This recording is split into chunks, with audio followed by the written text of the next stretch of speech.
small enterprises in integrating in global supply chain. This is Mrs. Virginia Fruit. So let's follow her in a short clip to know more about her.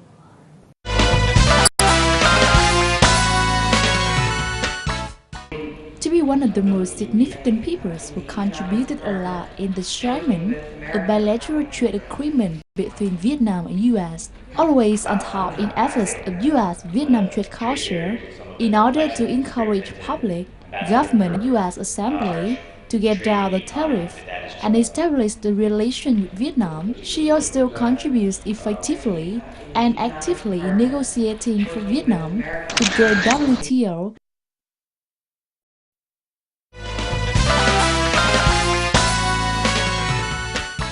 Mrs. Fruit, thank you so much for coming here today, and that is my big pleasure to meet you and discuss with you today. No, I'm delighted to be here. Thank you. Because I heard a lot of times about you, and we're still in Vietnam, and some of the Vietnamese people often call you the most wonderful Vietnamese women because of your big effort and activity for Vietnam. So how are you today? I'm good, thank you. It's lovely to be here. So you are the president of the US-Vietnam Trade Culture. So first of all, could you share a bit to the Vietnamese audience about your job and the activity of this culture? Well, the council is over 20 years old now and has worked over the many years on the trade and economic and political issues between the US and Vietnam to try to build a relationship between the two countries and to help our companies, our people, and our governments work on that. Yes, so we can see that at the conference last week, we mentioned a lot about the role of small and medium enterprises in the development of the economy, and I think that playing a key role in the development of all the nations around the world, including Vietnam.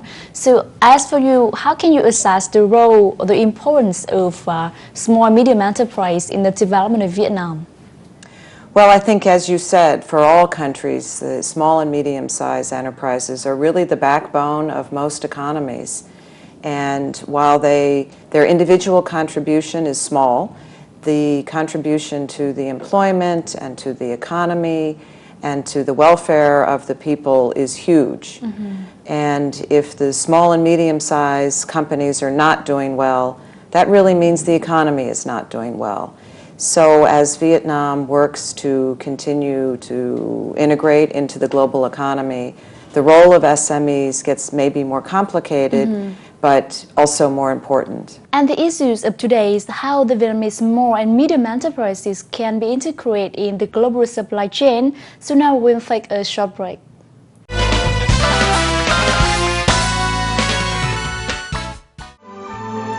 In the world, many countries consider small and medium-sized enterprises the backbone in the strategy of development economy globally.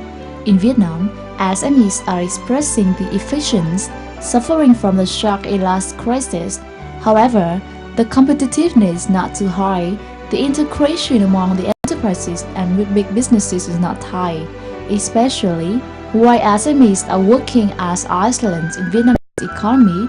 This link between big enterprises and SMEs in order to create the supply chain is the weak point in the economy, especially in the situation of deep and wide global integration.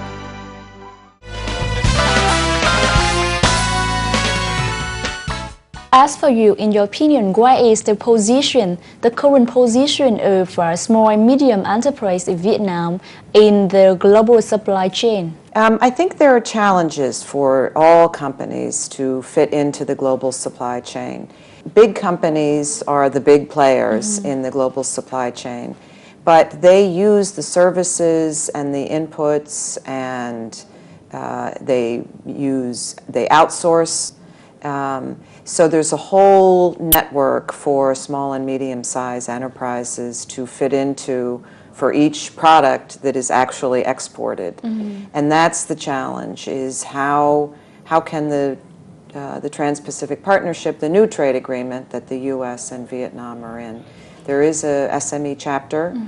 Both governments, all governments are working hard to help SMEs participate in global trade. And so we were doing a seminar to try to talk about some of those issues. So could you share more about how important for the Vietnamese small enterprises to integrate in the global supply chain? Well, for many small and medium-sized enterprises, their customer is their neighbor. And that builds a business that is good enough. But for others, say supplying a service or supplying a particular product, they could be supplying it to a company in Vietnam that then is exporting a product. So they don't necessarily export themselves or have a global role directly, but they are servicing other companies that do. So you could be an accountant, you could be a lawyer, you could be an IT expert, you could be produce consumer products that then the big international player needs to purchase. And you can fit into the global supply chain that way. So quite often we talk about how to protect SMEs from the big companies, but in fact what we need to do is to set up better systems so that SMEs can feed into the global supply chain. So for the current situation of small and medium enterprises in Vietnam, as for you, what are the specific challenges or the difficulties that all the small and medium enterprises in Vietnam are facing right now? Some of the difficulties are quite simple. If your accounting system or your bookkeeping is not done in a way that a bigger company can trust or feel good about, they might not use you. So I think there are things that the companies can do themselves to make them more likely to win a bigger deal or a bigger contract. Some of the issues, we did this conference with VCCI. They have programs to help SMEs. SMEs need better access to financing. And then there are things that governments can do to help SMEs, the regulatory environment and support for SMEs. So it's really at 3 levels. So what are your advice or recommendation for the Vietnamese small enterprises themselves? What should they do to boost their integration in the global supply chain? Well, it depends on what your core business is. If you are making ceramics, maybe you want to understand how does a big retailer in the U.S. buy ceramics. They might have a person here in Vietnam or a team of people here looking for products. So I think if whatever it is that you do and that you do well, to understand how to tap into the full chain. And it might not require going to the U.S. or going to the European market. It may be understanding how are those companies set up in Vietnam and then meeting those people.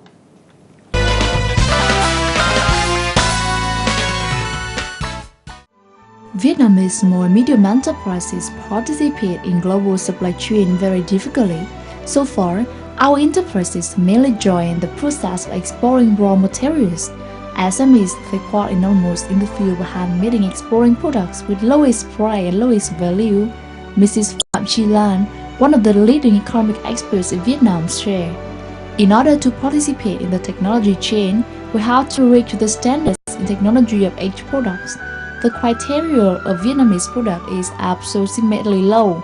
For example, with textile products, we only make simple products, while they are undermanaged by foreign experts. Since then, the value of Vietnamese products are often low and belong to the foreign countries," Mrs. Lan said.